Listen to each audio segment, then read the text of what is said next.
We bring in Nomarashiya Caluza, who's the Provincial Secretary at the South African Democratic Teachers Union, joining us for a discussion. A very good evening to you. Thank you so much for your time. And of course, as we try and make sense of what will happen when schools open next week, Tuesday, major challenges ahead. Talk to us about what the education sector is up against in Durban with many of the schools damaged and, of course, alternatives being sought. Good evening to you and to the listeners, and thanks for having us. Indeed, the schools are reopening next week. We are all worried about what will be happening in those schools that were affected by the tornado or the floods, as we know. But as the union, we've been following up and checking with the department as well as principals of these schools that were affected, as we know that some could not even, in fact, they had to postpone examinations, as we have said. And others are high schools, but we were happy to learn that the department had moved some to be accommodated in other schools like Anton Lembede, a special school where some of the grade 12 learners are accommodated. Now, with next week being the opening for the third term, today we're engaging with the department to check on progress that is being made. We are aware now that they've started to send material for the mobile classrooms, as we know that some of the schools had their classrooms blown away, all of them in one school, 20 classrooms, in the other 10 classrooms. So in other schools, nothing can be done until there is assistance that is provided. Of course, the assistance that we are looking for now is temporary, whilst the department will be working on ensuring that the proper infrastructure, like buildings or the school, is rebuilt anew in all these schools.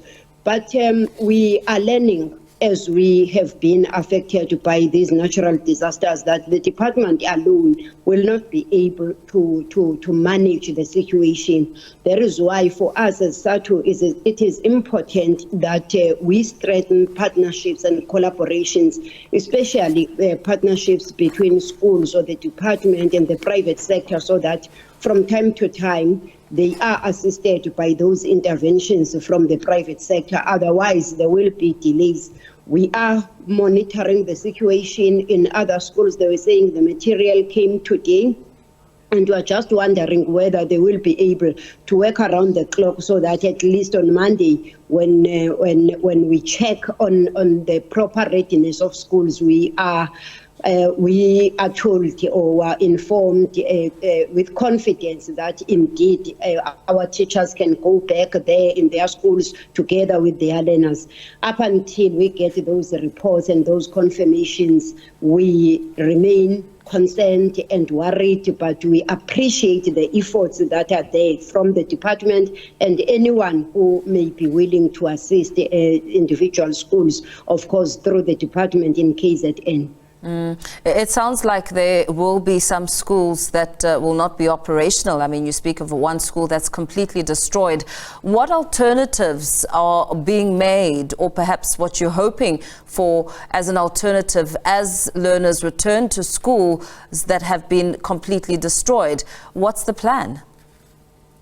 The plan for now from the Department of Education, because we continue to engage with them as we monitor the situation, it is that they are installing mobile classes to those schools. Our worry is the issue of the fact that it's winter and it's cold, whether those mobile classes will be having some heaters so that our learners are not affected. We know that there's flu and all that, but we are comforted by the fact that there are attempts and there are efforts of ensuring that schools open on Tuesday, and that is why we are saying the only worry is the timing or the time, because other schools that we conducted, like today, they were indicating that the material came today. One school, for example, that they had 10 classrooms blown away, they said the material came in today. So now it means that you have from tomorrow, which is Friday, between Friday and Monday, those 10 classrooms must be up, and we wonder whether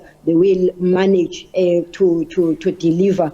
But we see what we are also calling upon our community members, those that can avail themselves. Remember, education is a societal matter. It cannot be, even during times of disasters, it will not be correct that we leave everything to those people, those individual people who will be coming to schools. If community members themselves can come and assist so that their children are not left behind, because other schools will not be waiting, they will be continuing with teaching and learning. And our fight is that all schools must be engaged in quality teaching and learning, with the learners comfortable, learners feeling safe together with their teachers, and that can happen if they are accommodated in dignified structures, including those mobile classes, as long as they are having some form of heaters, something that can keep them warm